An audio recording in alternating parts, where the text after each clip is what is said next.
Be ready. 5 seconds. Start. Though this is the first occasion on which I have in person attended a session of UNESCO, I may claim that in spirit I have always been with you and followed your deliberations and activities with the keenest interest and sympathy. This I have done as I feel that in view of the disaster which threatens the future of mankind, UNESCO alone offers a faint ray of hope. Mankind has, in the course of the last century, made phenomenal advances in knowledge and material prosperity, but this progress has not been reflected in man's moral and political achievement. Increased knowledge has therefore led not only to a greater provision for comforts and victory over want and disease, but also, alas, to an increase in man's power for destruction and death. This power is so great today that unless all men have a sense of community, it may well lead to common ruin for all.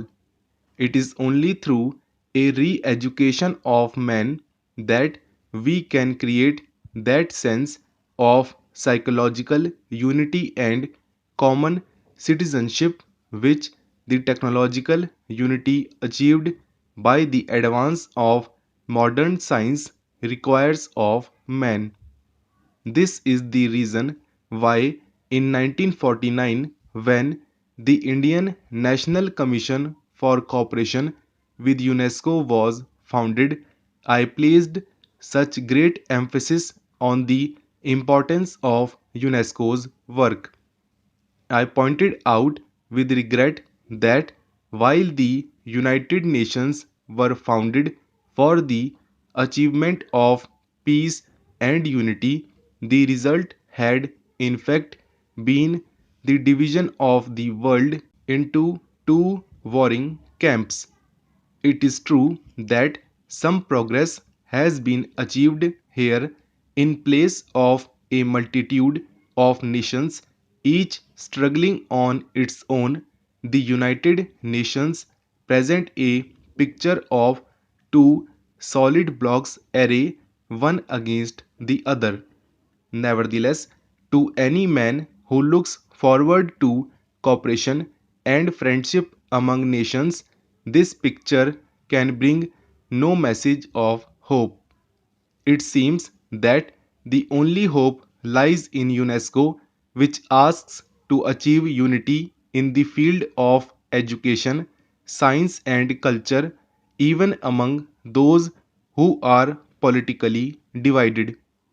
I feel that if UNESCO could achieve its objectives and create understanding between different nations on the cultural plane, there is hope that with time the cultural understanding would make itself felt in the economic and political fields also. In the course of the last 2 years, my hope in UNESCO and my apprehensions about the United Nations have both increased. It is true that UNESCO is barely half a dozen years old, but these few years have been of immense significance for the future of man. This period has revealed fissures in our political and intellectual attitudes which, unless they are checked on time, may well involve the whole of humanity in one common run. It is therefore necessary that we should attempt to evaluate what UNESCO has done during these turbulent years and survey its past achievement so that we can map out with greater confidence the course of its future action. The aim of UNESCO is to bring nations together through education, science, and culture. Ever since its foundation, UNESCO has yearly passed resolutions and adopted programs to achieve that end. One of the greatest achievements of UNESCO has been to help frame a new and universal Declaration of Human Rights, which has since been adopted by the United Nations.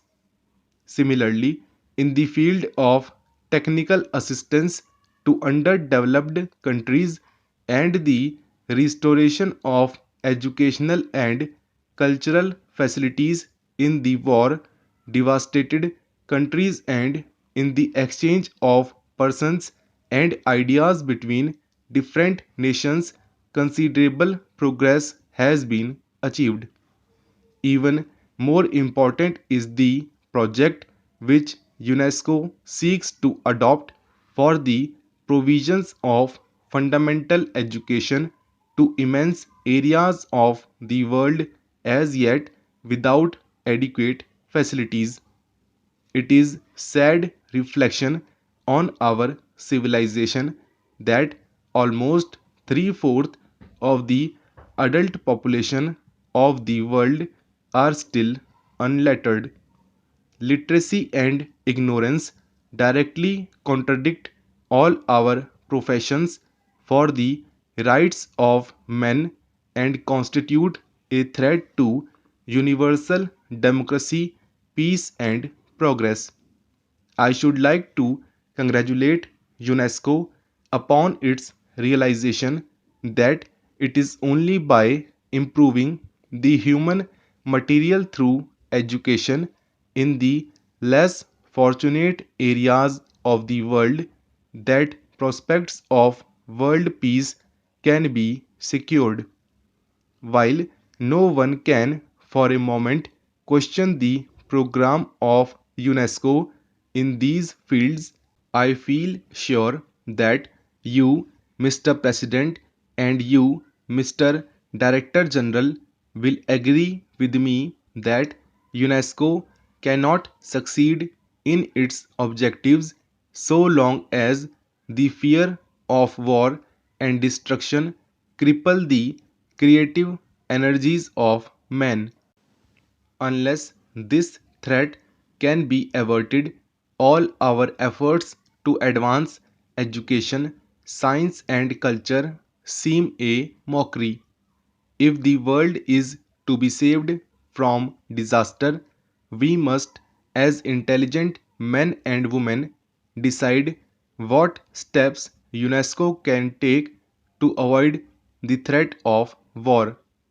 It will not do to say that the questions of war and peace are primarily political and do not concern UNESCO, which is a body devoted to the advancement of education, science, and culture. That cannot be so always as such.